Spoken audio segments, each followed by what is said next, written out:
Hi, Danika Watson, nurse practitioner. Today we are going to discuss impetigo and Staph. Disclaimer, this is not medical advice, recommendations, or a diagnosis. This does not take the place of a well child check or a sick visit. If you have any questions, please see your healthcare provider. I'm going to lead you through some of the steps of impetigo or Staph.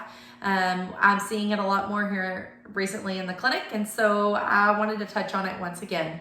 So we grow the bacteria Staph in our nose and as well as on top of our skin.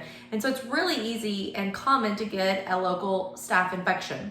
The thing you need to know is once you have that infection, it spreads very rapidly. It's extremely contagious. And once it's in your household, the chances of others in your household having it are really high.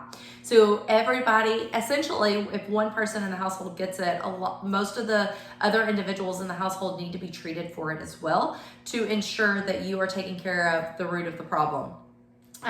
Staph it can start as like a little ingrown hair anywhere on your body, and typically if it festers or if that ingrown hair gets Staph in it, you will have multiple places come up on your body.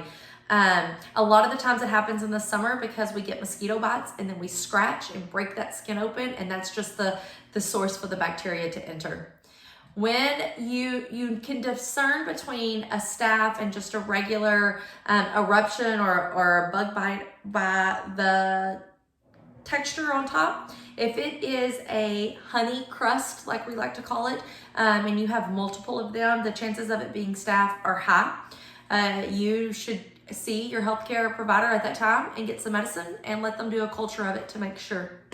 Something that I do want to point out is there are things you can do at home to kind of combat against it if your family gets it.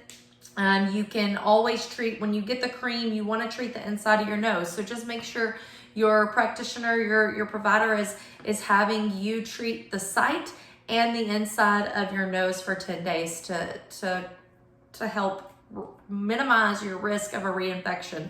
Other things you can do if you have a ton on your body, you can always soak in, a capful of bleach. Make sure that when you're done, you rinse off really well and you moisturize your skin really well due to the bleach. My detox bath is something that I always like to throw out for patients as well, the Epsom salt with baking soda. It's one of my favorite home remedies to do for all things.